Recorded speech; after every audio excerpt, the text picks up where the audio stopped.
Come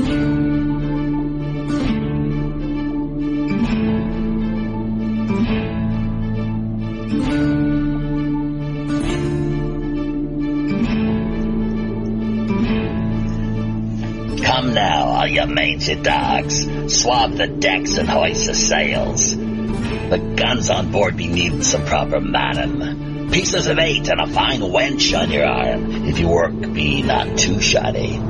Careful not to flounder too badly, though, or you may have to dance the hempen jig as we see you to Davy Jones.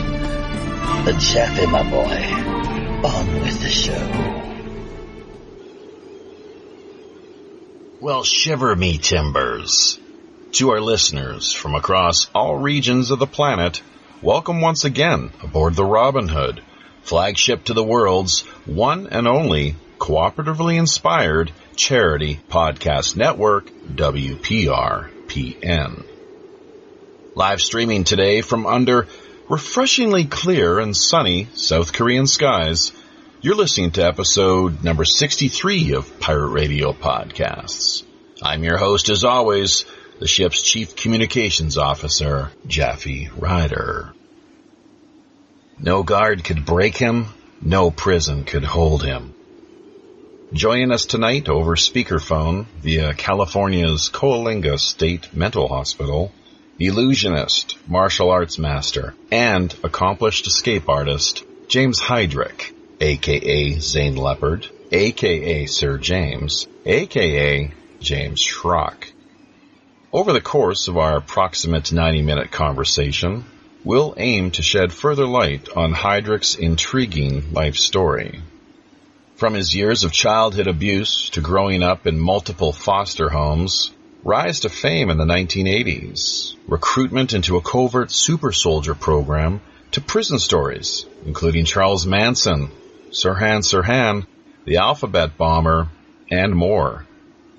Our apologies to everyone who tuned into last week's live streaming show featuring Deborah Rousseau of Ghost Seekers Paragon. Plagued by technical issues and peculiar interruptions, theories as to why this was the case range anywhere from active sabotage to amateur inexperience. Fingers crossed, we're hoping today's epic presentation will come off without a hitch and manage to pretty much offer a little bit of something for everyone.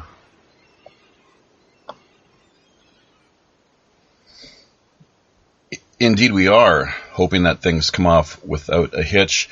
Unfortunately, it looks like with the people that we do have joining us now live via YouTube, the streaming feed that we have up there at the moment, that they are telling us that they cannot hear anything as far as the sound is concerned. So that leaves us in a bit of a lurch for sure. James, do we have you there on the other end? Yes, I'm here. Okay, well, that's great. Well, we've, and the way that we got things set up here today, of course, too, a little different than what we're normally used to. We've got you on speakerphone, and typically we run things through Skype. So we've tried to boost your levels as best we can, and we're just going to have to take it from here, frankly. We've really got no time to Mickey Mouse around and, without really kind of just flying into things here and getting the conversation, having, your story hashed over, basically. There's a lot of ground to cover here, basically, is what I'm trying to say. So, hey, thanks for being a part of the show today and joining us from Coalinga. What a story you've got to tell, that's for sure.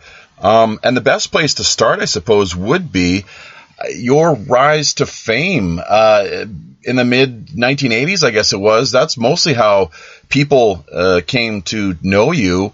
What is it? Why don't you appeared, of course, on That's Incredible and What's My Line with Bob Barker.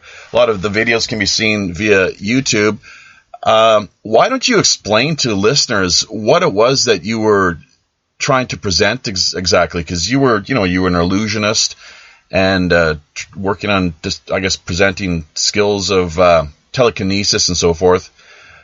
Can you just break that down for people and refresh their memories, if you would? Well, thank you for giving me an opportunity to be heard. And I appreciate your audience having an interest in my story. Now, are you able to hear me okay? We're doing the best we can here. Try, just as I said, with levels boosted and everything, it's not going to be ideal, but we're just going to have to make the most of it. You go ahead. Okay, well, I hear an echo, so I'll try to do the best I can. First of all, my martial arts skills were the key factors in my whole objective throughout my career. My illusions were used as a mechanism in order to recruit students to train them in martial arts and other aspects of combat. I started very young. I was abused as a child by my family, my father and my stepmother, very badly. Being kept to the trees with the dogs, fed alpo, forced to eat out of the hog slop, to sleep in a chicken coop at night, and this went on for 6 months until they were caught by the South Carolina Scout Services Division. The martial arts came in as a child when I was at the chain game with my father in South Carolina. I saw a movie with Bruce Lee called Little Boy Tongue, and I saw how he was using his hands and his feet in order to defend himself. And I surmised that if I could learn something like that, that I would probably be able to protect myself, my brother, and my sister from the abuse, physical abuse that we were being subjected to at the time, 1963, 64, 65. Later ran into a gentleman, Robert Fletcher, who introduced me to karate in 1969, after I had been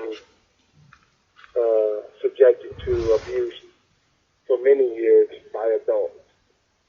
I learned very young not to trust adults, and I learned the difference between a lie and the truth by facial expression and body language. That's something you learn. I later was introduced to a gentleman by the name of Harry Blackstone Jr. in Greenville, South Carolina, who intrigued me with everything and magic. You personally met Harry Blackstone Jr., is that right? Just to be clear here, you Harry Blackstone Jr., yeah. You met him, and so, all right. Well, that's something that's news to me. Well, I met Harry Blackstone Jr. in 1972 in Greenville, South Carolina, and I later was with Harry Blackstone Jr. in Los Angeles when I did That's Incredible. He was there with me in 1980, 81 or 80, I think it was 81, in Los Angeles when I filmed That's Incredible, the first episode. But as a child, when I was 11 years old, Harry Blackstone Jr. showed me some illusions, and I was able to interpret what he was doing, tell him what he was doing without disclosing it to other people. And he thought that was fascinating, that I had an eye for magic. And he gave me a book, a magic kit, and some personal advice, and his card that told me that when I got of age to give him a call and he would help me better my career. I saw it as an opportunity to consolidate illusions with martial arts. This is in the 70s. So I started focusing on utilizing martial arts and illusion as a mechanism to recruit people into martial arts because it was something that no one else done. Right. And I saw them going hand to hand. It was like it was night and day to me because I could use illusion as a mechanism of distracting my opponent or the enemy in order to take advantage of him combatively. Of course, later on, I ended up meeting other people, Grandmaster Wayne Frey, Wake Kim, Virgil Kimmy, Grandmaster Dave Durman, Ed Parker, Professor Tanaki, the Tanaki Clan, Steven Seagal, and other martial artists, some not known, that are just as powerful as the ones I just cited. And they indicated that my style of martial arts was something they had never seen before.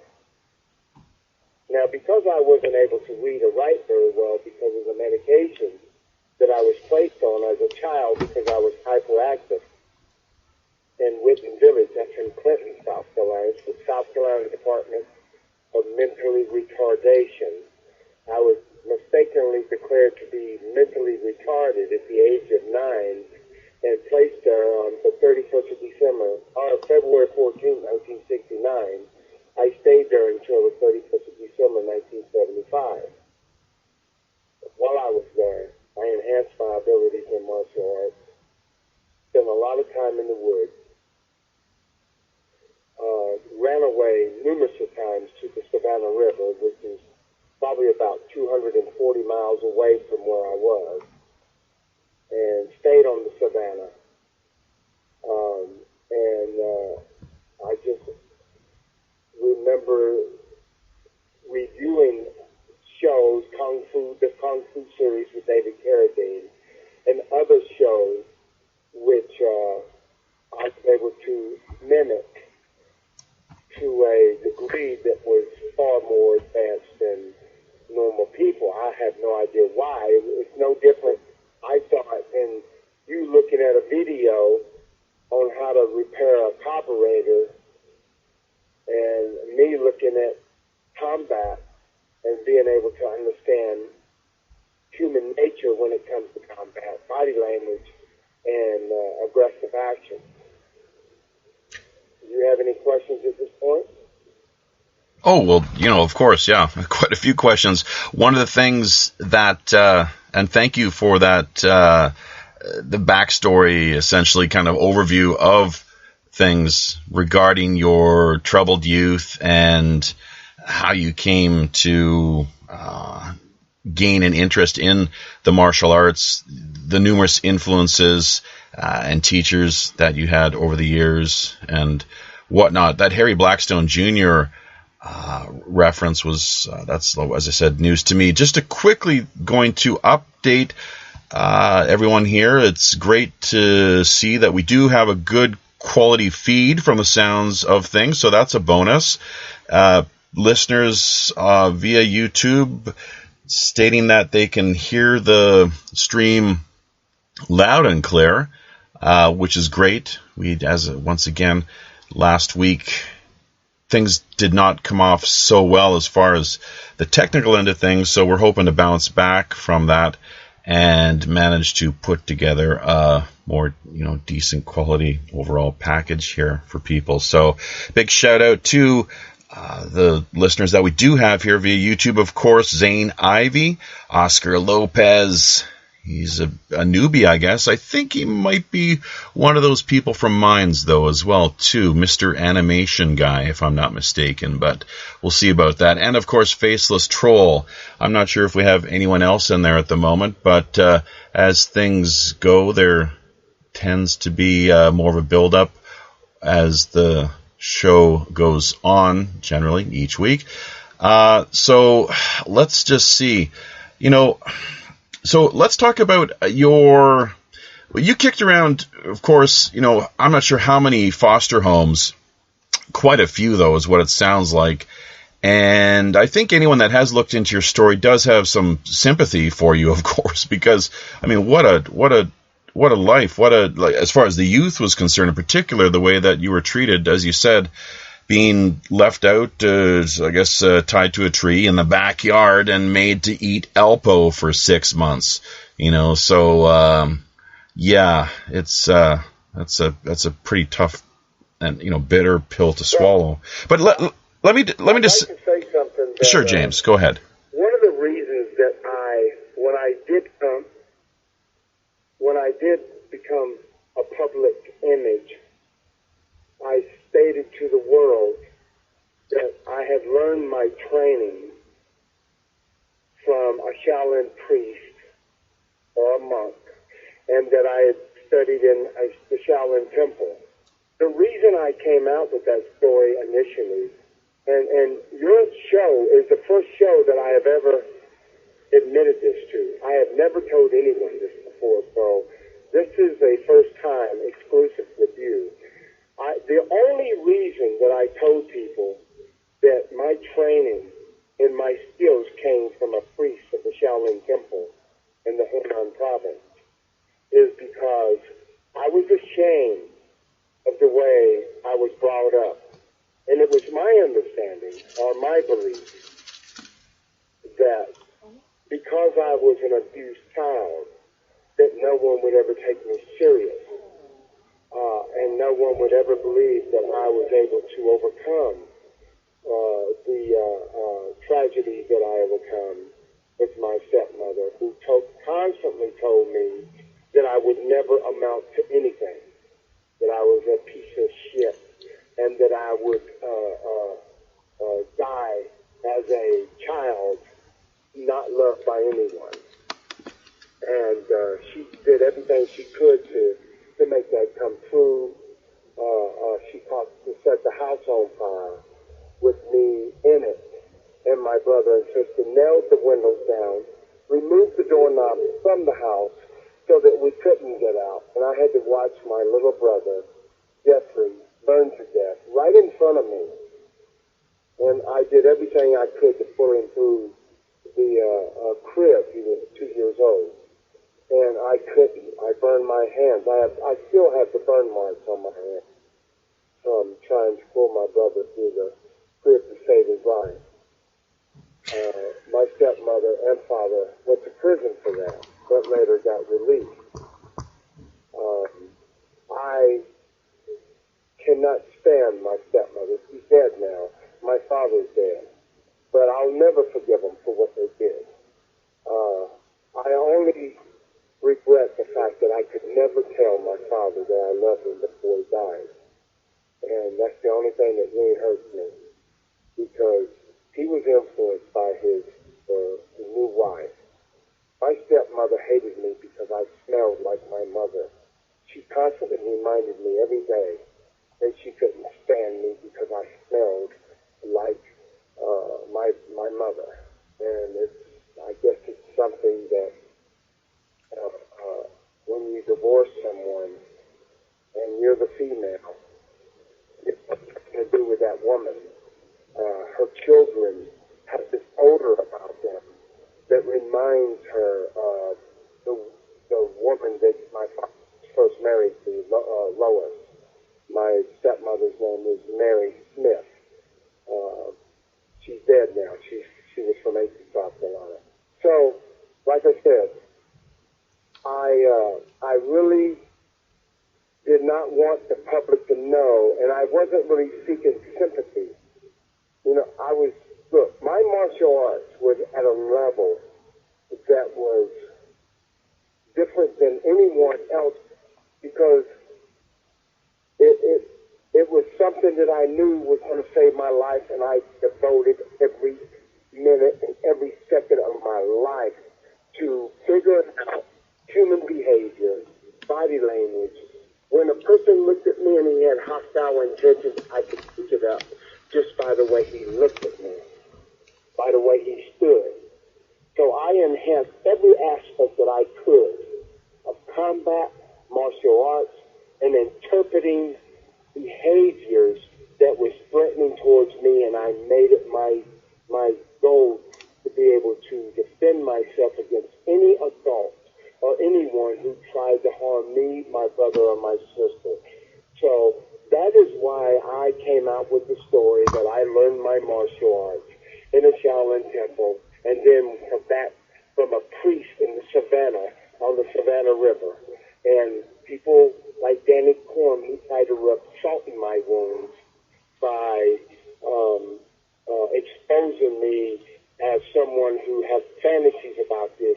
He has no idea of the real story of why I did what I did. Questions?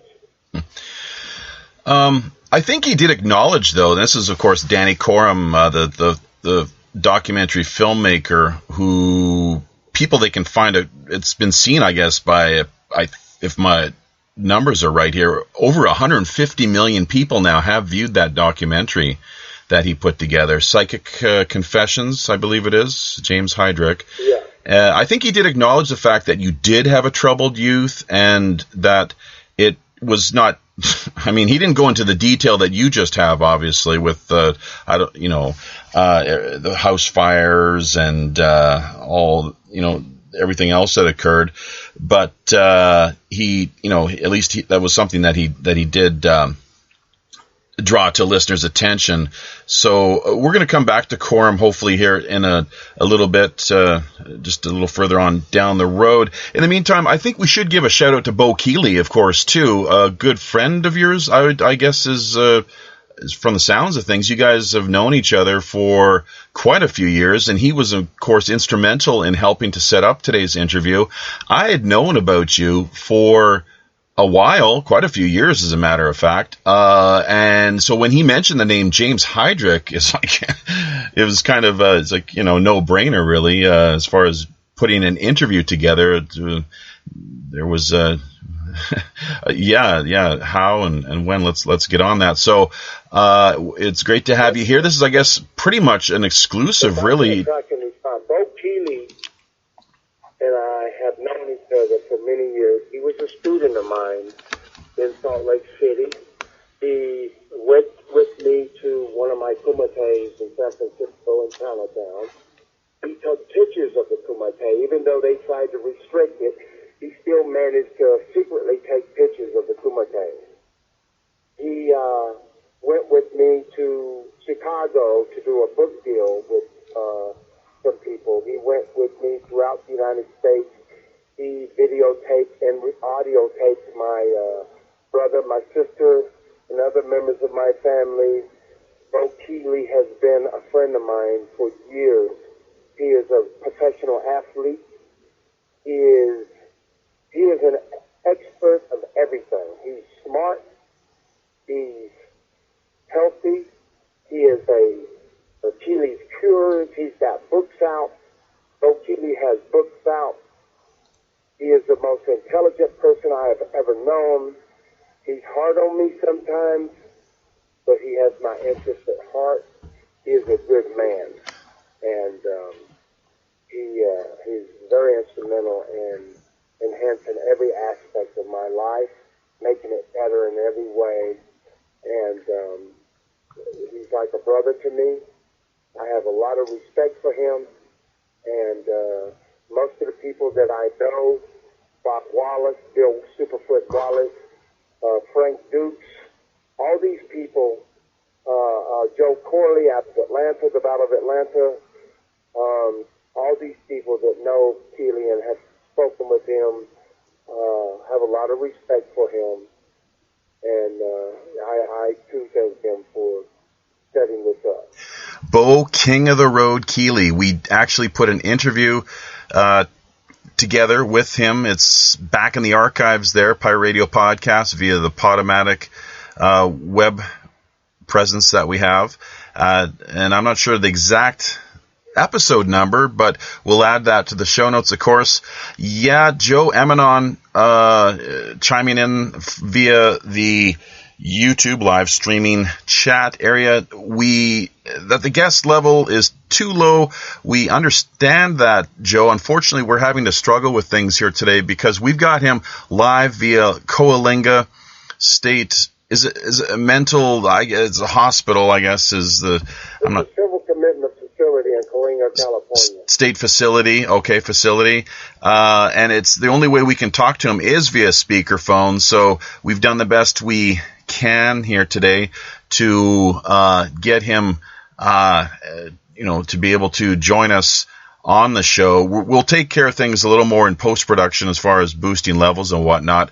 But a big shout out, of course, to let's see, we've got a few other, Mary Pia via minds.com.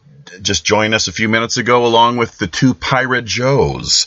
So that's great as the numbers continue to grow with today's show, which happens to be, I guess, it's an exclusive once again. This is the first time really that you've done a show like this, an interview, in 35 some odd years. Is that not the case? That is correct. In about 35 years I haven't, and I've never, ever openly spoke about my childhood or anything like that to anyone. So Wow. Your show would be the first that I've ever discussed this with anyone. Wow. How about that? So, well, we really appreciate that, James.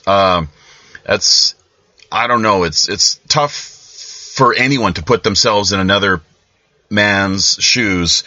Or just, person in general. A lot of women, of course, have suffered abuse throughout the years at the hands of relatives and miscellaneous others. So, bullying and you name it, the gamut of things. You're right about that. I witnessed my mother being beaten. My father was a good father. He just happened to be a wife beater, and it's unfortunate. And I used to cringe in pain when I saw my father beat my mother like he was beating a man. My father was a bouncer. My father is 6'4", 200 and something pounds. He was a bouncer in the South. He ran with the Valley Boys. That's a gang that ran the valley of Horse Creek Valley, South Carolina. That's in Langley, Bath, and Clearwater. I witnessed my father take a man who held a .38 to his head. My father slapped this man with the .38 in his hand, still pointed at my father, and slapped him so hard he knocked him out. Took the gun, emptied it, and handed it back to him, and told him, "I'm sorry, I wasn't ready. You want to try that again?" My father was a fool. Sounds pretty badass. Sounds pretty badass to me. Yeah. So, that's it's a quote there, as you've just repeated, that, as I think it was your mother said on the Quorum documentary, Psychic Confessions, that my husband wasn't a bad man. He just happened to be a wife beater. So, that's, I think what your mom said, and that, which left a lot of people scratching their heads. I know you've just said that yourself, but I think if people think about that, they can understand where you're coming from. So, and as you've stated, you love your dad, and he's passed away now, and, we've all got our flaws and issues. My father passed away November 29th, 2016. He, when me and my brother my brother was 7, I was 6, my sister was 5. Our stepmother abused us so bad that we snuck in through the bedroom, reached into a drawer where my father kept a 38 sight, and we pulled out this gun. I'm 6 years old. And we tried to pull the hammer back on this gun. And all three of us had our hands on the gun, aiming it at our mother while she was asleep in the bed at 2 o'clock in the morning. And when we pulled that hammer back, my father jumped up. My father's an ex-con, so he's like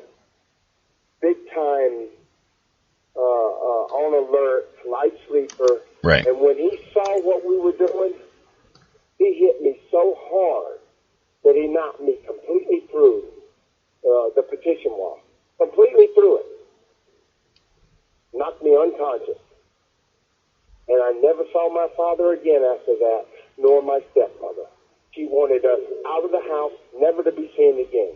Never mind the fact that she chained me to the trees like a dog, and that she threw piss and shit on me, and that was in a bucket. That she just did some terrible things. Burned me, put cigarettes out on my back, slapped me, punched me, pulled my hair, cut all my hair off, shoved a rick-rack paddle up my rectum. She just was a terrible person.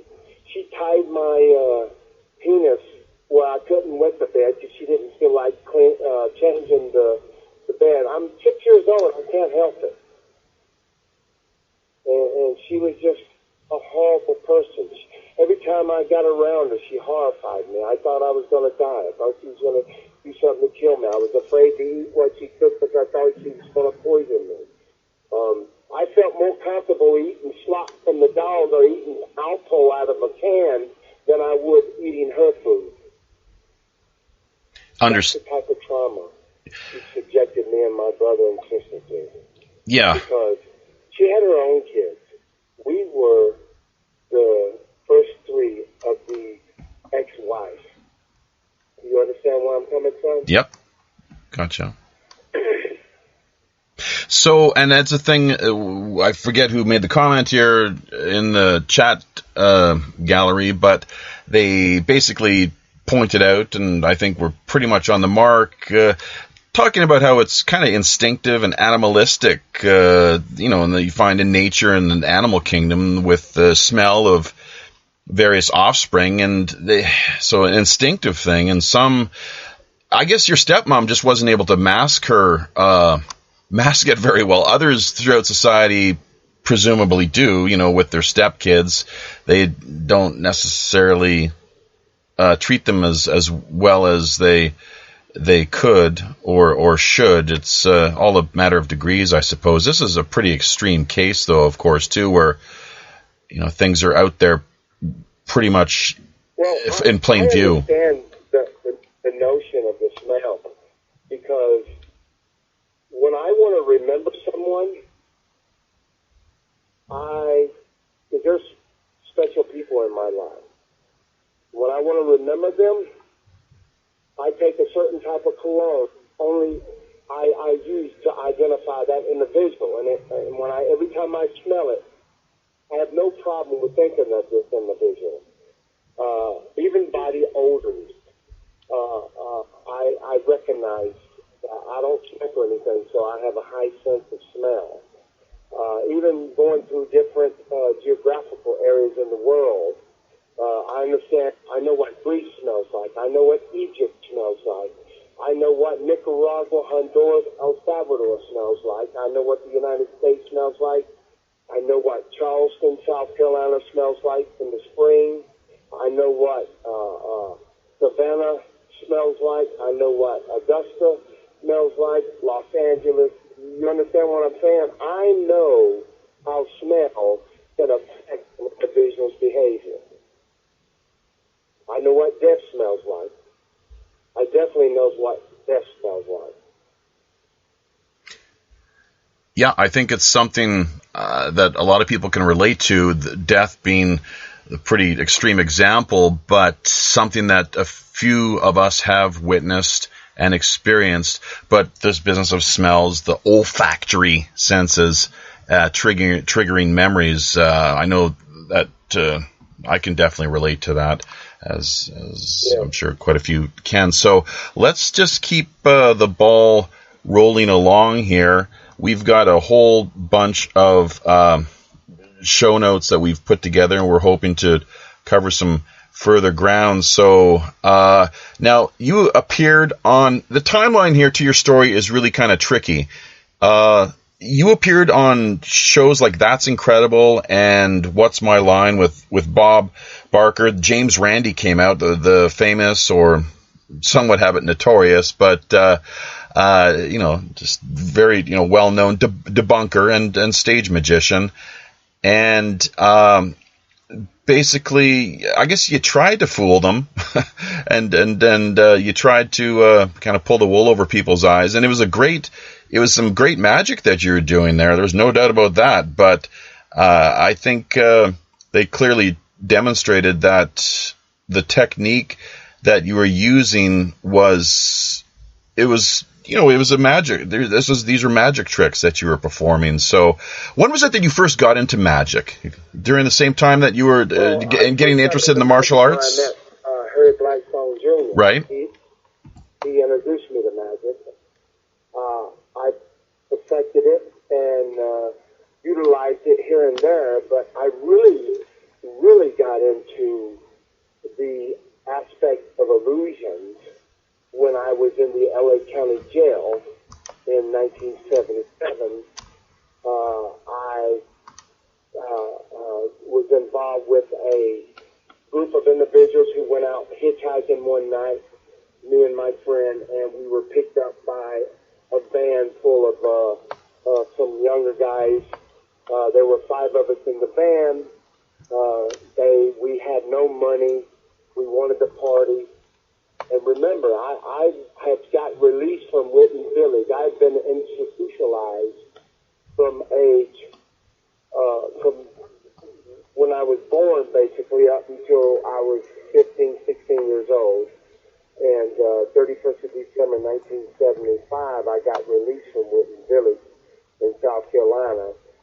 In 77, I'm out in California trying to make a living as a model, as not illusionist, but just a martial artist. And I'm hitchhiking. I get picked up by a group of individuals. We picked up 1 male prostitute, and his money was taken. He was robbed. He was tormented, and not by me, but by one of the individuals in the van. I did participate in a burglary that was his house, and this guy was sexually assaulted in a way that was just humiliation, basically. And so I go to jail. I realized that I put myself in a predicament that I had no control over, or maybe I did have control over, and I had to make sure that I never ran into the situation again, so I had to recreate myself, reinvent myself. So I did a lot of meditation, soul searching. I met this Franciscan monk by the name of Brother Gerald Schumett. He told me that I had to reintroduce myself to society in order to survive, that I couldn't hurt people. It was wrong to hurt people. And I agreed totally. So, while I was in jail, in the LA County Jail, next door to a gentleman by the name of Maharian Fabergovich, the alphabet farmer, I started working on illusions, making objects move by blowing on them, but it looked like they were moving on their own. And it was so convincing that I became a celebrity in the jail. I was known in the jail as Zane Leopard. I used an AKA, and I recreated myself, and that's when I first started working on sleight of hand. But it was a sleight of hand and illusion that were far beyond what you would normally see. This was like David Blaine type of stuff, street magic. You understand what I'm saying? Oh yeah, sure. I've seen all the videos and tried to keep up to speed. It's some great stuff, and people, once again, that following the show live here as it streams via YouTube, they really enjoy your magic as well. I thought, it's some good quality stuff, so that you could definitely see why you've managed to fool a lot of people. Your breath technique, it's kind of yogic almost based, the way that you draw the breath up, I guess, from deep inside and like in the diaphragm area. Is that right? Is that how the technique is employed? Well, the way I would do it is I would would take a deep breath and breathe from the lower abdomen as opposed to the chest area, the cavity where you could see the movement. And I would puff it out in a way with my tongue arched to where it would be like a pin funnel of air. And I didn't do this for the purpose of fooling anyone. I did it as a form of entertainment to enhance my ability to get more students. Now, the issue about me saying this is psychic powers as opposed to illusions had nothing to do with me. It had to do with my manager saying, you can't tell them you're broken. You got to tell them you're using your mind. And because I had signed under contract with Chris Corey and Mike George, I had to stick to that. I had to do what they told me to do. And that's exactly why I represented it as psychic powers as opposed to illusions, because they believed that I could withstand any type of scrutiny that was put upon me when it came time to do that. During the time... Yeah. James Randi. Go ahead. Yeah. Now, James Randi and I are very good friends right now. He's helped me a lot. I have a lot of respect for him. Now, Danny Corm's a different story. I can't say the same for Corm because Corm went from trying to get me to admit that what I was doing was illusion to he busted me and he defrauded me, which he did not. I'm sorry, who busted and defrauded who? Danny Corm claims he defrauded me, and he doesn't say that I agreed to tell the world that what I did was an illusion, and he also cut and pasted together video to make it look like people like Sirhan or Bergovich or Charlie Manson. We call him Charlie. If you know him, you call him Charlie. Was using me to get followers and stuff, which never happened.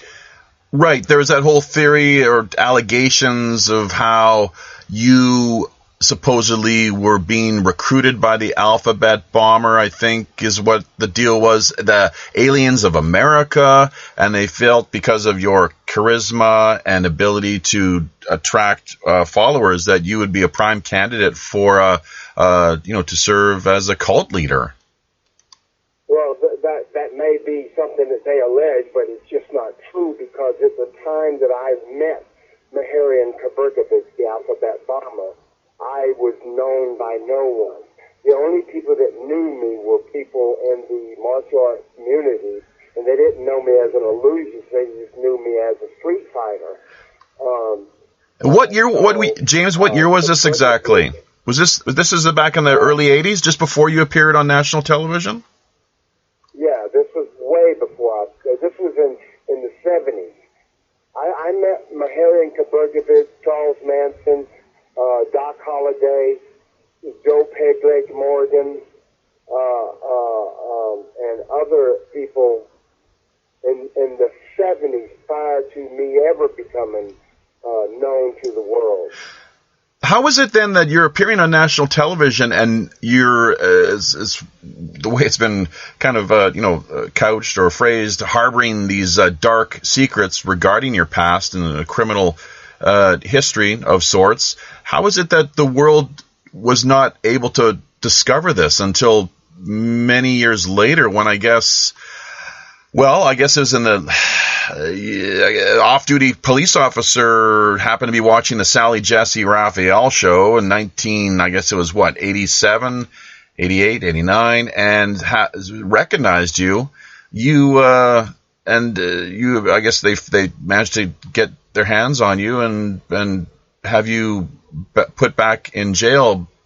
What was the deal though when you appeared on That's Incredible and What's My Line? You had served a stint in jail. You'd done time for, as you I think were talking about earlier, this forcible confinement, kidnapping charges. I'm not sure what else there was to it, but you'd served your time out and then you were essentially a free man. in the mid-'80s. Is that correct? That's correct. I did my time, 4 years in the county jail, in the LA County Jail, 4 years. That was one hell of an experience, meeting Doc Holliday. I'll stand by 1 second. James sounds like has an incoming call or something that he has to attend to. So I believe that we are able to speak to him for pretty much as long as we like. We might be able to have him even join us in the after show. So, James, yeah, go ahead.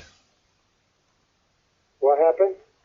Oh, it was just kind of keeping people up to speed. You had a bit of a side issue you had to attend to there, someone wanting your attention for a moment or two, but please continue. Okay, so I was a free man, and I went to Salt Lake City, and like I said, I had to recreate myself. Sheriff Peter J. Pitches, Michael Rupert, he's a ex-LAPD officer who was in control of my housing in the Hall of Justice jail. Michael Rupert was instrumental in relocating me to stand for training and rehabilitation since I had been locked up so long. He provided me with a place to stay. I stayed with Captain John F. Bates. He's Captain of the United States Marine Corps, and Frank Dukes was instrumental in assisting in setting up certain training and combat training and stuff. Frank Dukes? I went to Salt Lake, opened up started working at the Salt Lake Athletic Club. I was directed to meet with certain individuals there and set up certain things that I was involved with, dealing with Black Ops, Special Operations, the U.S. Ninja Academy. My skills were tested. I was, I guess, rated, qualified for certain operations in the Central America. I trained individuals in Salt Lake area for night operations and a river bomb plant, Fort Benning, Georgia, Fort Bragg. I went to the School of the Americans, which was transferred from Costa Rica into Georgia, in Fayetteville, not Fayetteville, but the School of the Americans well, School of the Americas has quite a notorious reputation. They've guys closed down shop now and relocated, from what I understand. But let's back things up to not only Frank Dukes, who I guess the movie, I think his Bloodsport was based on, but also Michael Rupert. If this is the same Michael Rupert that I'm thinking of, and maybe even some of our listeners are thinking of, and you know he's passed away now, but he basically, I think when you first met him, according to the notes that I've been that the notes that we've received here is that is via the LA County Jail, your stint there back in, I guess it was the mid 70s, that there was a notorious, or the infamous third floor food fight that you and you, I guess, teamed up with someone and held quite a few people at bay, and it was quite there's quite an incident that occurred there. Why don't you just kind of fill people in on the third floor food fight and how you met Michael Rupert? Yeah, 1979, me and a guy named Virgil Kimmey were leaving our unit, 3100, going to the chow hall for breakfast. And there was an individual county jail officer who took it upon himself to snatch a bandana off the head of Virgil Kimmey. And he apparently didn't like it. I think he thought Virgil was involved with some type of Korean gang or something. Virgil Kimmy was the son of a Korean ruckman. These are people who are very well known for martial arts. You're in Korea, South Korea, so you would know about the Korean ruckman. His father is Wake Kim, who is a well-known martial artist. And Virgil was assaulted. I defended his honor. He defended my honor. We ran into the third floor chow hall at the main central jail. This was at 7:34 in the morning. And about 7:35 the next day in the morning, we had 17 to 18 officers at bay. We had all their riot gear equipment called the Doom Squad in one corner, and them in another corner. We had combated all of these officers who tried to apprehend us in the chow hall. We were the only ones in the chow hall. And we used pots and pans to defend ourselves until we could get their own weapons. We would go underneath the tables and kick one here, kick one down, knock one down, take their helmets, take their baton. They had long batons.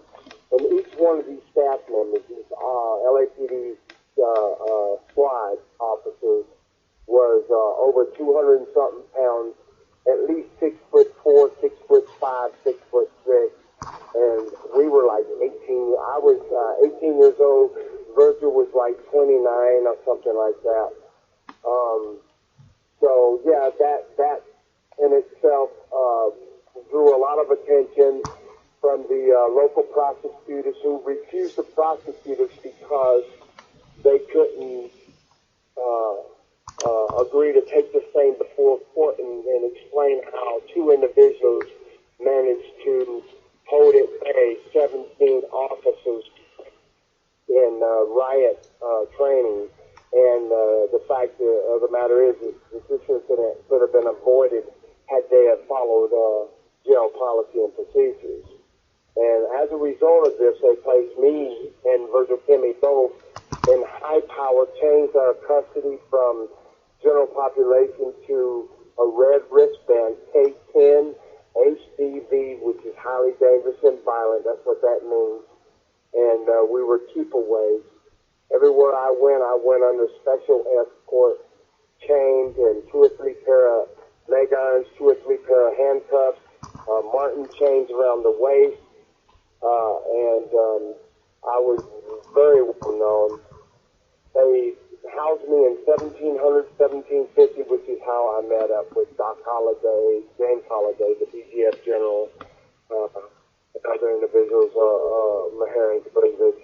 And later on, they, when I started being prepared for pre-release, which was in 79, they moved me to the Hall of Justice jail under the care of Sergeant, at the time he was Sergeant Michael Rupert. And Rupert was in street clothes. I was on 1310 at the Hall of Justice jail. I was the only inmate there. No other inmate was there but me. The whole floor. It cost them $30,000 a day to house me, according to court documents and newspaper reports. If you can look at the LA Times for that period, you'll see where they talk about housing me there and how I'm one of the most notorious, most high-secured inmates in the LA County Jail, even though my crime wasn't notorious. But Michael Rupert and 4 other individuals, I have no idea who they were. They were in suits, and I was quizzed for 9 months. I was shown maps by Rupert and his group, his individual employees. No other staff members other than Sergeant David Bullis, who is a former airborne ranger, and Brother Gerald Schumett was allowed. Peter J. Pitchens was allowed to come there. Michael, And, they educated me on Central America. I went through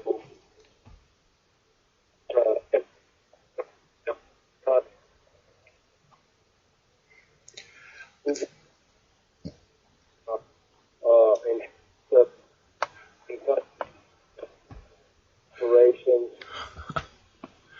cutting out a little bit there, James. In fact, cutting out quite a lot. So, but Michael Rupert is probably best known for his role in exposing, along with former journalist Gary Webb, both now unfortunately deceased, gone far too soon, but helping to expose the CIA's role in narcotics and drug trafficking, primarily cocaine-based, it would seem, during the mid-1980s, right around the period that we're looking at here now, and with essentially flooding the streets of America, LA, and beyond with this this thing known as crack cocaine. So Gary Webb, of course, wrote for the Mercury. What was it? The Mercury Sun or Mercury Times, something along those lines. But San Jose Mercury News. Him and John Hoagland, both. John Hoagland was a good friend of mine, and when I was in Central America, El Salvador particularly, Hoagland was killed by during a operation that was done there. Well, let's go into that. Yeah, you're right.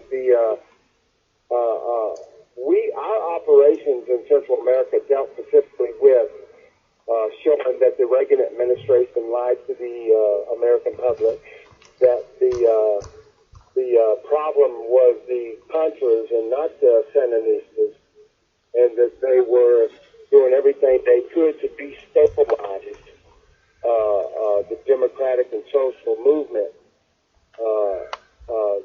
during the 79 and 80s, 79, 80. I guess the U.S. provided financial, logistical, and military support to the Contras, and the rebels in Nicaragua used terrorist tactics to infiltrate or to just demolish whatever opposition they could. And the team known as the Enterprise,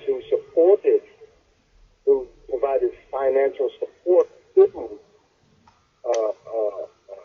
the United States government, or not the government, but to certain generals to help assist in their objective of destabilizing the Central America. Yeah, this is a big scandal, of course, too, involving Oliver North, George Bush Sr., Skull and Bones, POTUS 41. The whole, really, just the, all the usual suspects, really. So, you even met, I guess, according to what our research tells us, William Casey came and visited your dojo in Salt Lake City. What was Casey, Casey had a few individuals that he handpicked for operations, and we reported to him and him only. And most of the times he would come and see us. Unexpectedly, he would just show up. He was very direct on what he wanted to do, and he did not want any connection with any official operations. And this is the way he did this little thing. And it wasn't just me that he did this to. He did it as well with other individuals, including Frank Duke. Is this the original Dirty Dozen that Bo Keeley has referenced? That Frank Dukes, yourself? The Dirty Dozen was a group of individuals, including myself, of ex-cons, ex-drug dealers, ex-military, ex-Navy SEALs. There was 12 of us. It was two teams. There's two teams, six per team. One team would go one area, and one team would go another area. One team provided direct assistance to whatever with the backup team on standby. The Dirty Dozen was the team that I was a part of, also known as the Delcom 5 unit, which was a covert operation team of the Dirty Dozen. And Frank Dukes was part of this team. but later he went into the Soviet Union and Czechoslovakia. We got a few comments and questions for you here in the YouTube chat area. One of our members wants to know whether you have any idea about your there's a Facebook there's a Facebook web page in place that is a tribute to you, or I have not seen it myself yet. It's the first I've heard of it, actually. So it covers your history and biography and life story. Do you know about your Facebook web page? I have never seen it, but I know that there is a Facebook that was put up for me by Bo Keeley and a gentleman out of Utah, Mark Norris. But I haven't seen it. Speaking of websites, I don't know what it looks like. Yeah, because they don't let you. To the internet while I'm at. Yeah, and we're gonna get into that a little more here, just in a minute or two, hopefully. But what other websites has Keeley put together for you? I know there's a couple that people can find. Do you know the addresses just off the top of your head? What address? For the website pages that he's put together for you? Oh, it's James Hydrick Facebook. It's James Hydrick Facebook. It's we got another one, James Hydrick. That's incredible. And then you have dailyspeculation.com. And then I guess you put in James Hydrick or Bo Keeley, and you see all kind of stuff on Daily Speculation. You got Bo Keeley. It's Bo, BOKEELY at, I think it's hotmail.com or something like that. That's his email thing. I know I have an email, but I don't remember what it was. I just know that you can call me direct the way you did, and you can call my answering service, my voicemail. So. Yeah, we'll add all these. He set up a lot of stuff for me. You're not kidding. I mean, you talk about a good friend. He's been there for you, it seems like, for quite a few years. So, well, you know, he's put out the book. He put out the book of James Hydrick in photos. It's on Amazon. Bo Keeley put out the book James Hydrick in photos. It's at Amazon. You go to Amazon.com and you can see it there. And he's working on my autobiography right now. He's working on putting together a documentary, really too. He's devoted a lot of time and effort in trying to get my because the story has to be told, and it has to be told right, and it has to be the truth. Absolutely. He knows it. He's got all the documents. He's got over 200 or 300 pounds of documents from 1960 supporting everything that we have spoken about. He's got photographs. He's got articles. He's got photographs of everything to do with military operations, or dojo, escapes, the transportation from Georgia to Arkansas, with Sheriff King, out of Clarksville, Arkansas, Eddie King. He's got everything.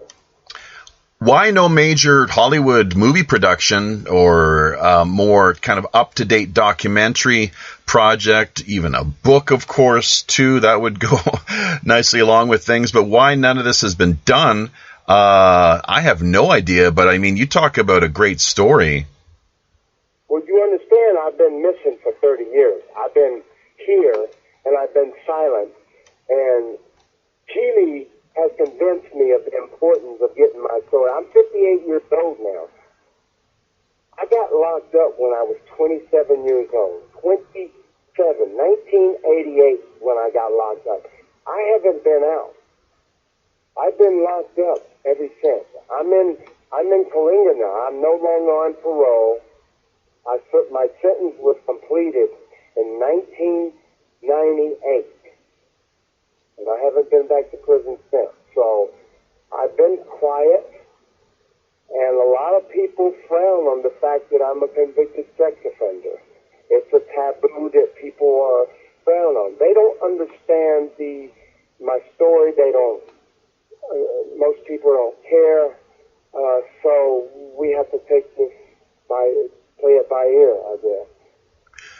You know, let's get into that now that we've addressed the elephant in the room, this business of, sex offenses and all the particulars of your case and whatnot. But you've petitioned to have your case heard before a jury. We've actually looked into this and would like to maybe try something similar with our it's a Free John Ford case, is what we here at Pirate Radio Podcasts are speaking out in support of, and are doing all that we can to raise the exposure of Mr. Ford's case. People can, of course, find the show that we did, the roundtable show we did last year, in the archives. We have a new show coming up in just a couple weeks, actually, new roundtable. He's a UFO political prisoner, same kind of deal, where he ended up getting warehoused, essentially, in a psychiatric facility in Long Island, I guess Suffolk County, New York. And it's something that more people need to hear about his story, obviously. And you're right about that. Look, they have me detained for a crime that I might commit in the future. Because what they're doing is they're saying, okay, we're locking you up in a state mental institution because of your past behavior.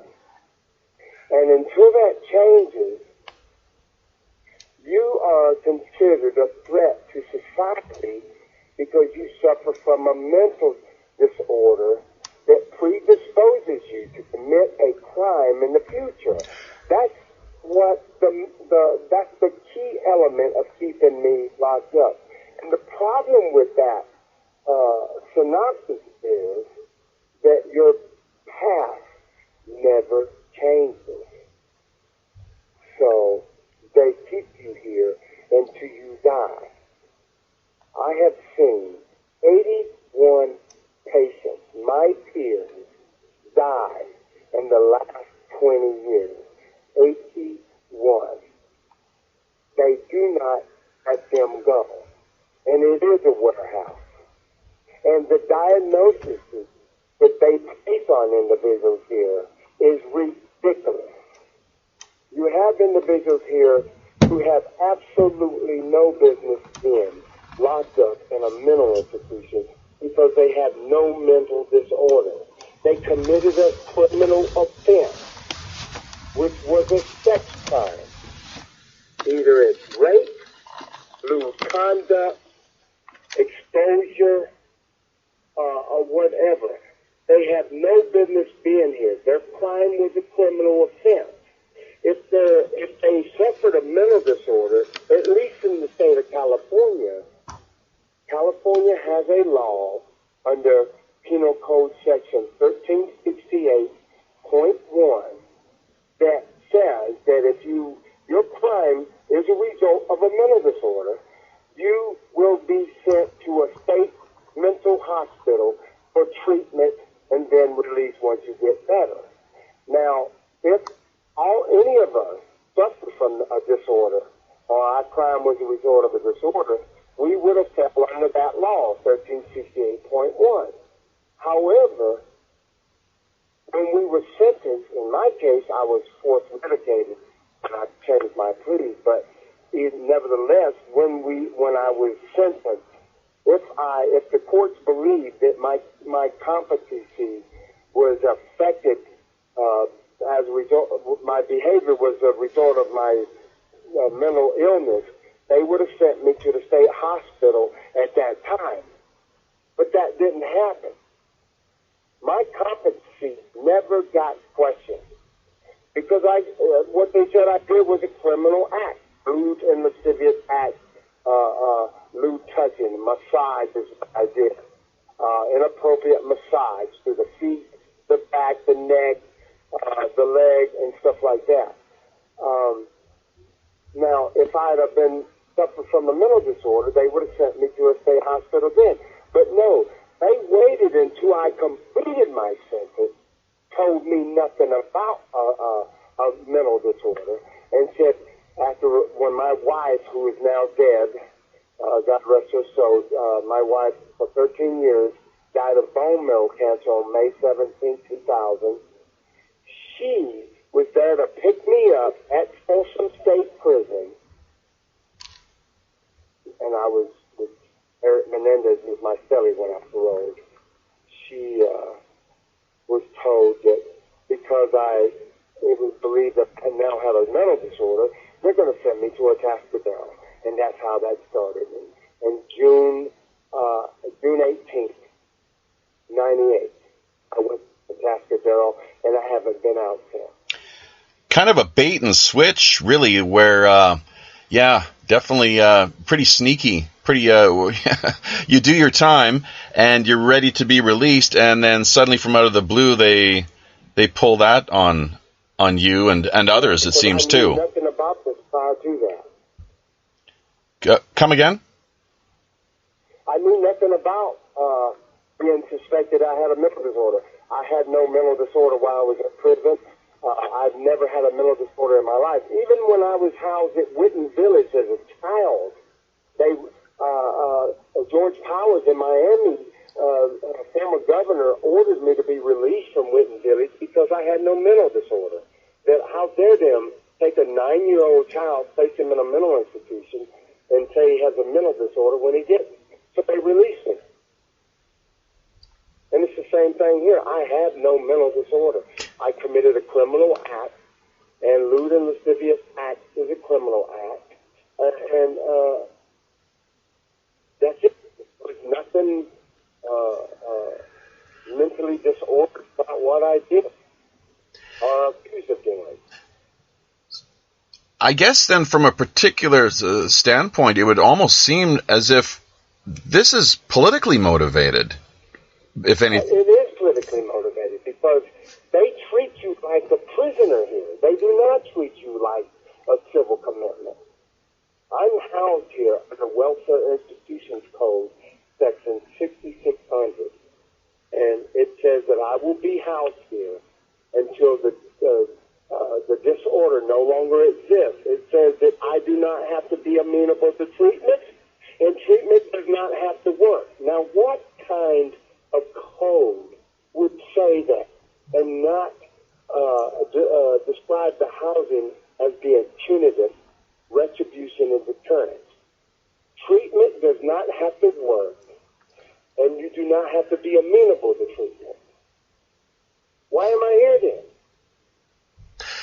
Well, as Louis Theroux covered in his documentary, Coalinga is largely known as a place for pedophiles, was the name of the episode that he put together. So this all stems and goes back to these alleged sex crimes. Why don't you flesh things in a little more then, if you would, and just kind of take us back to how this all came about? And then they used this suddenly from out of the blue, even though you'd already served your time. What was it that you are alleged to have actually done with these I guess youths or minors, mostly underage individuals? Can you give us more details, if you will? I had some youngsters. I went to from the Battle of Atlanta after I had won the national championship in breaking and competition for Joe Corley in 1987, and Ed Parker. Grandmaster Ed Parker asked me, him and Professor Tanaki, Bob White, asked me to come to Long Beach and do a 100-inch concrete break. Ed Parker, too, let's not forget, was one of Elvis Presley's best-known karate instructors. Yeah, he was the bodyguard for Ed Parker. The glasses that Ed Parker, that Elvis Presley wears, that says EP on them. Right. Actually, Ed Parker. That's not for Elvis Presley. It's Ed Parker. Those came from Ed Parker. Ed Parker was a member of the Black Tigers, which provided bodyguard services to the governor of Hawaii He also provided bodyguard services for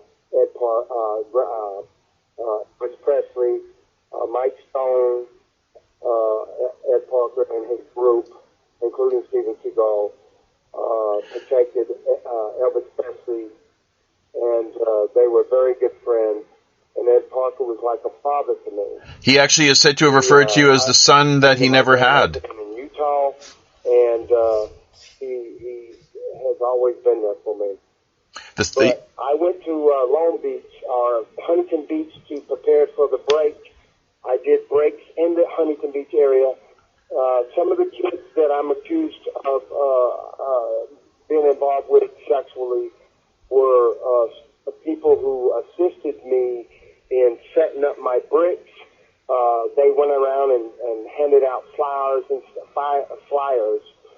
for people to go to the tournament and do the break, the big break, the 100-inch concrete break.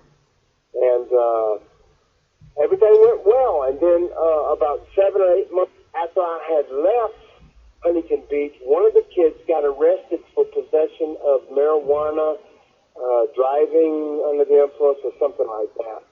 I'm not going to say the individual's name because I don't want to put it out.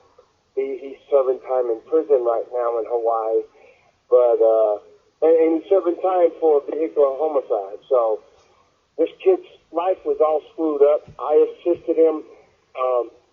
He arrested for possession of methamphetamines and driving under the influence of something.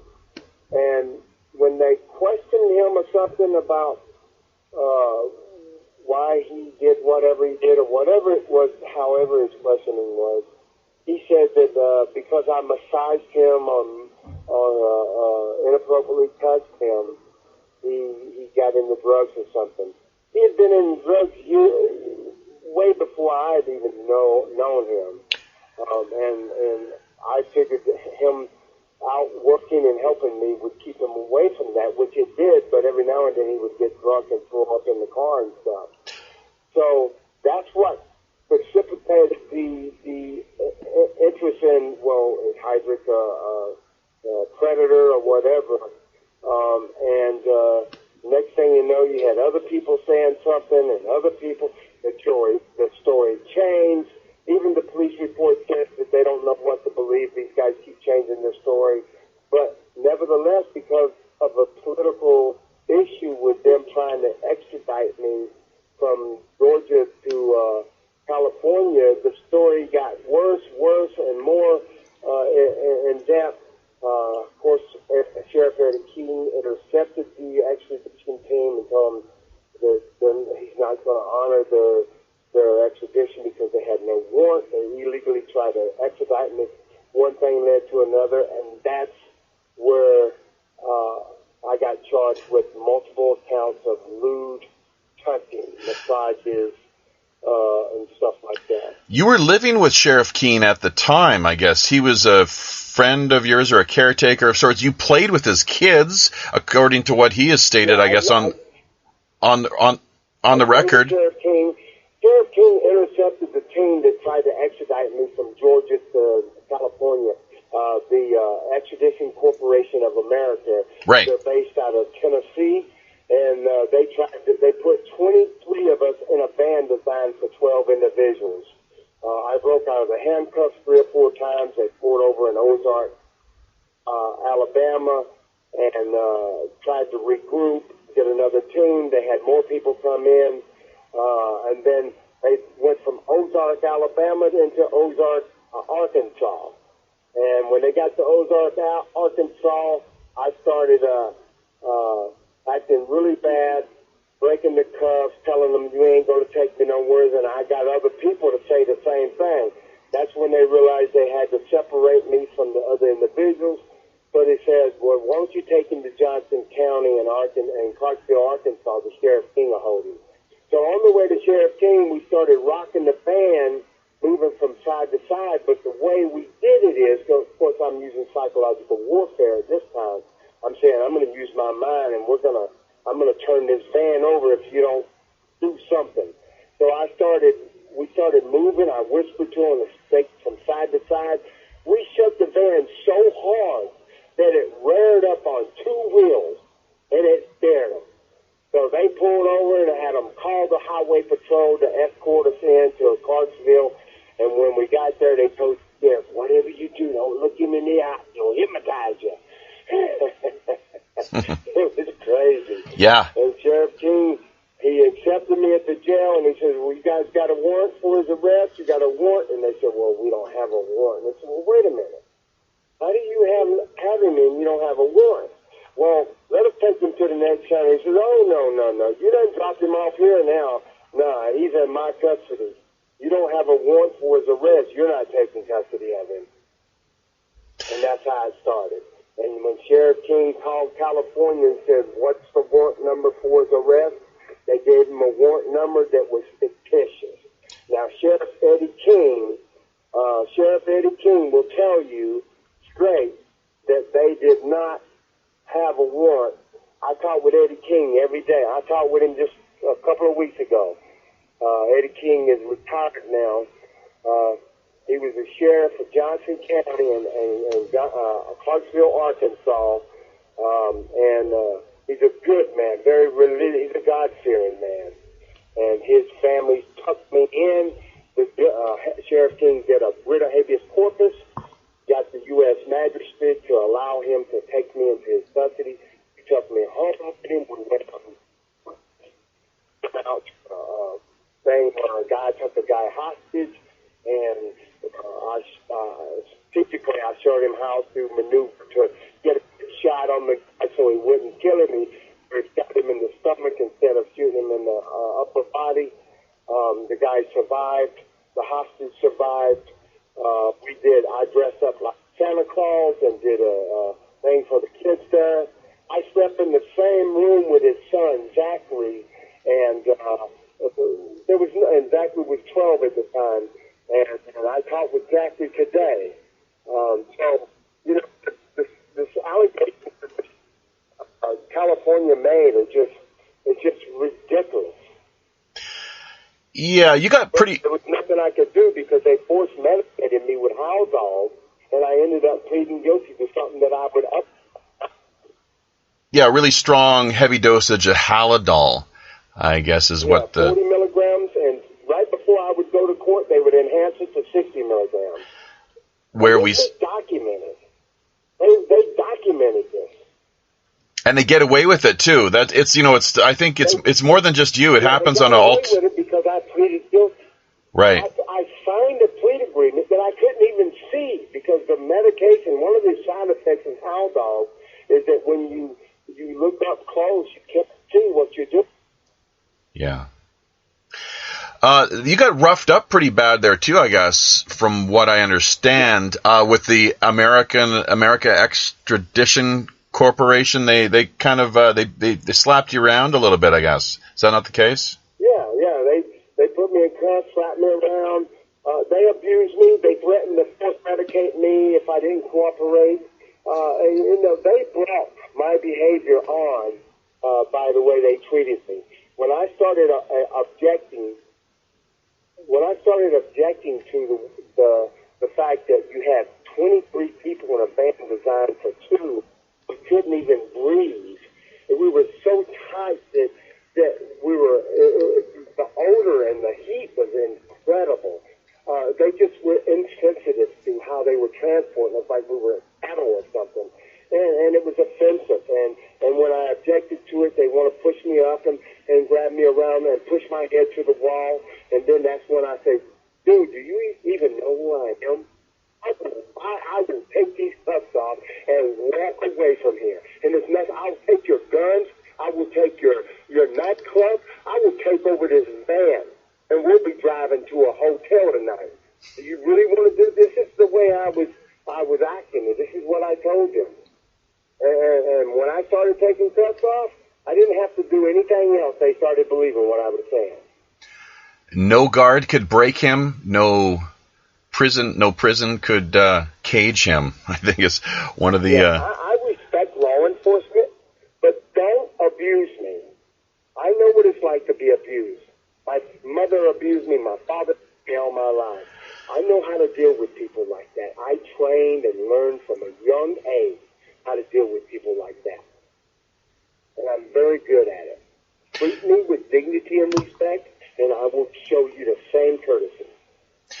You've got quite a record in history, and by the way, just to let people know, we've only got a few minutes left here, and we've got to wrap things up. Hopefully we can have you join us in the after show, the Rogues Gallery segment of things. It's more like the premium kind of exclusive content that we put together for our Patreon supporters, and anyone, of course, that chooses or decides to join us, we'll send you a copy of the recording and show that we do as well there for that end of things. I'd like to have my address out there and a way for people to contact me if they want to get a hold of me. Absolutely. I really appreciate it. You betcha. Well, let's. I would love to get letters from people.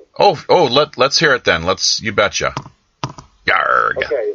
My address is James Hydrick, 967-0, Unit 2, 24511 West Jane Avenue. That's Jayne Avenue. Coalinga, Coalinga, California. 93210. 93210. Coalinga, California, USA. 93210.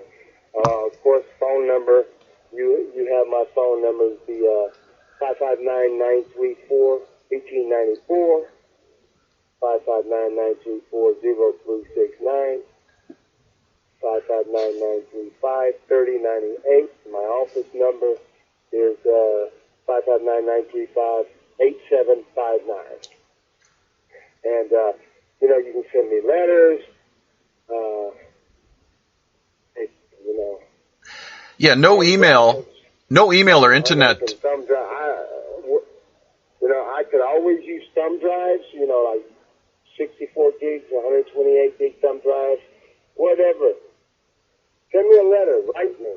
Oh, so you have computers inside Coalinga, and so you can I have a TV I have a 27-inch television, Samsung, and it has a media player on it. Yeah. And I can take and put a thumb drive in there and watch movies. Sure. Yeah. Documentaries. I like history. I like documentaries. And people can go to Amazon and order thumb drives, 120 gigs. They can even order hard drives, 2 gigs, 3 gigs, 3 terabytes, 2 terabytes, 1 terabyte. They can order tennis shoes. They can order all kind of stuff and send to me. I wear size 12s. They can they can send me anything that ain't glass, no metal, no alcohol. Does Coalinga screen the content? Because we don't work here. We get $1 an hour, which is slave labor, and we can only work $2 hours at a time. And you can only work for 2 years, and they put you off for 6 months, and you work 2 years later. Does Coalinga... It's hard to get anything here. We have a grill where they serve good food, but you have to have money to buy food. And if you have no income, you can't get any of the food. Right. The state doesn't have the money to feed the kids. It's very poor food, and that's why most people are dying. They're certainly taking in collecting a lot of taxpayer money, I guess. To of course they are. $280,000 per patient. Per year? Per year. $280,000 a year per patient, as opposed to $50,000 a year per inmate in the prison. And people can come visit me. If they're local, they can come visit me at Coalinga. There's a lot of good things about Coalinga, but there's a lot of bad things. I'd rather be here than in prison, but it's hard to swallow when they sit there and they treat you like a child and they expect you to behave like an adult. Hard to swallow. Do they screen your content? If we were to, or anyone out there was to send you a thumb drive, would Coalinga, would they go through your content and look at the movies and everything you've got to make sure you don't have anything? You can't send a thumb on it. You have to send anything you send from DriveWise or hard drive has to be in the original package. Oh, I see. So, Bo Keeley knows how to get it. Well, how do you get a hold of the documentaries and movies then, like in digital form? How do you receive those or get your hands on them exactly?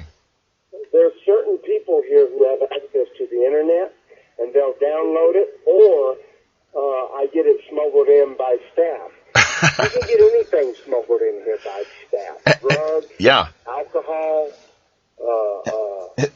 anything. It sounds like you're more than willing to... Incredible place. You're going on the record and stating this, too, so you don't have any problem in... Absolutely. Me and Bo Keeley is fixing to bust a bubble on this.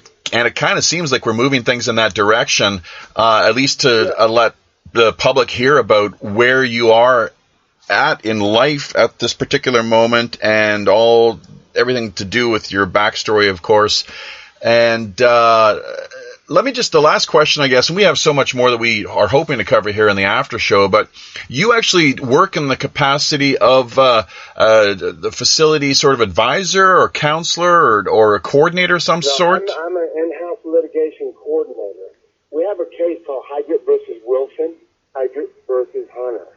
It's in the Ninth Circuit. It's a class action lawsuit, 1983, that I filed back in 99 against the California Department of Mental Health, charging them with abusing the SBP law by housing us in conditions that are inconsistent with the SVP law. They're inconsistent with the legislative intent that we be housed here as for treatment as opposed to punishment. There can be no punitive aspect to our housing at all, but there is. We have staff members who work here who have no business working here. They're victims of rape. They're victims of child molestation. They're victims of sexual assault, and they hate sex offenders. They demonstrate that by their demeanor, by their interaction with us, by their enforcement of rules and regulations that have not been approved by the California Administrative Procedures Act, by the Office of Administrative Law. They're enforcing rules and regulations that are tailored towards a prison environment as opposed to a state hospital civil commitment. You can't enforce rules and regulations that are not consistent with the legislature's intent for our purpose, our placement here. You understand what I'm saying? Right. So yes, I'm heavily involved with the legal aspect of my housing and care here. Remember, every aspect or element that I'm in, whether a prison or a jail, I'm going to always do what I can to make my stay better and my peers stay better. Understood. I'm in here. I will do everything I can to challenge the wrongful detention of people who they locked up for crimes they might commit in the future. Well, yeah, Minority Report pre-crime. More information. This is something you should know. If you want more information about what conditions I'm under, there's a website you can go to. It's http://www.defenseforsvp.com. Defense get a copy of my case for and SVP. other information pertaining to the Coalinga State Hospital. They got government reports, legal news, professional papers, self-help materials, opinion papers, and more. And me and Michael St. Martin opened up this website for the public. And it's an incredible law. It is unbelievable.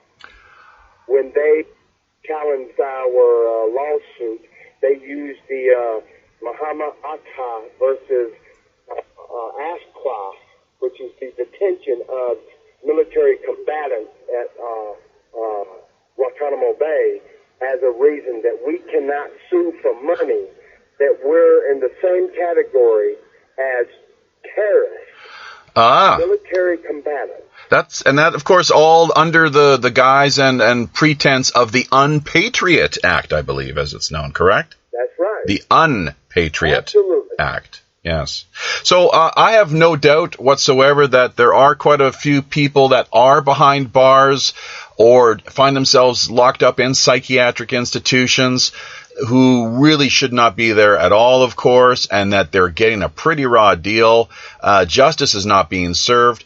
There is just too much warehousing that is going on. It's a major cash cow and an industry and an area and part of society that is in dire and desperate need of reform.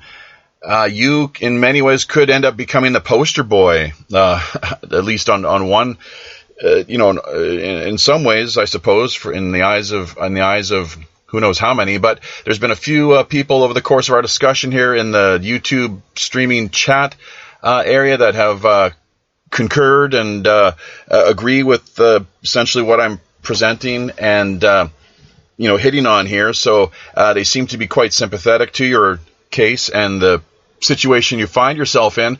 But just any last closing remarks then, James, because we're gonna shift gears here and transition our way on into the after show. Just any last things you'd like to let our listeners know. Well, yeah, I would like your listeners to know one thing. I'm not a pedophile. I have no interest in children other than trying to enhance their knowledge about martial arts and the world. I have no interest sexually in children. A child could not satisfy me sexually. It just wouldn't work. I am sorry that I'm in a position like this. I'm sorry that you are speaking to me or hearing my voice from the dungeons of this beast where I'm located in Coalinga, California. Write me. If you have any questions, you can call me. You can write me. I have no qualms. If you have an interest in telling my story, please contact me. I would be more than happy to cooperate. I would be honored. I have nothing to hide. I have documents. I have video footage. I have this. I have everything. Whatever you want. You want interested in what I have to say, I'm interested in telling it. The only thing I have left is my story. If you can help me, I would be more than happy. I'm so grateful to have an opportunity to tell you my story and let you hear more. There's even more that you haven't heard. Like I said, I appreciate this opportunity. Well, that's great. And actually, we were going to bring the captain in here. I'm not sure if he can be found or not, but hang on just a second. Captain Long John, do we have him? We have the ship's captain who sometimes does show up and have a few things to share with listeners as well as guests. Are you there, Captain? Yeah, I'd be here, Jeffy. This is, I've been listening the whole time here. In fact, quite the show and presentation going on, the interview with James Hydrick. So, James, this is really quite something, and, we pirates are very interested in not only booty and plunder, but also seeing that justice is held to account. So anything we can do to further highlight or promote the exposure of your case, the better. So thank you very much, James. Best of luck, and we'll definitely be seeing you again. Captain Long John Sinclair. Well, how about that? So I barely understand what he was saying. He was just commending you and wishing you all the best, really, was all that was happening there. So on that note, stand by, James. We're going to head over and transition into the after show. People can join us there in the Rogues Gallery. We'll probably set things up in Skype and maybe manage to keep James on board here as we do that. So thank you once again, Mr. Hydrick. Happy sailing. Thank you.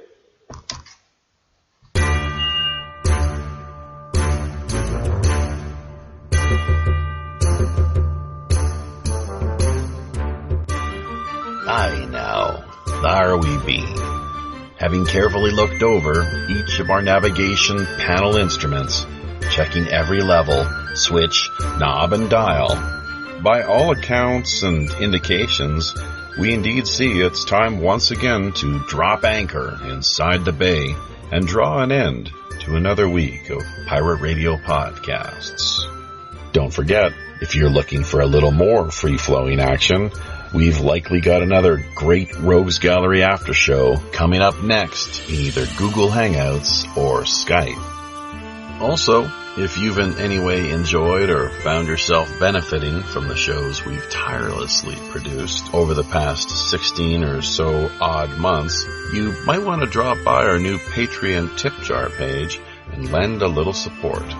We've picked up a couple official patrons in the past few weeks and would really love to keep those numbers growing.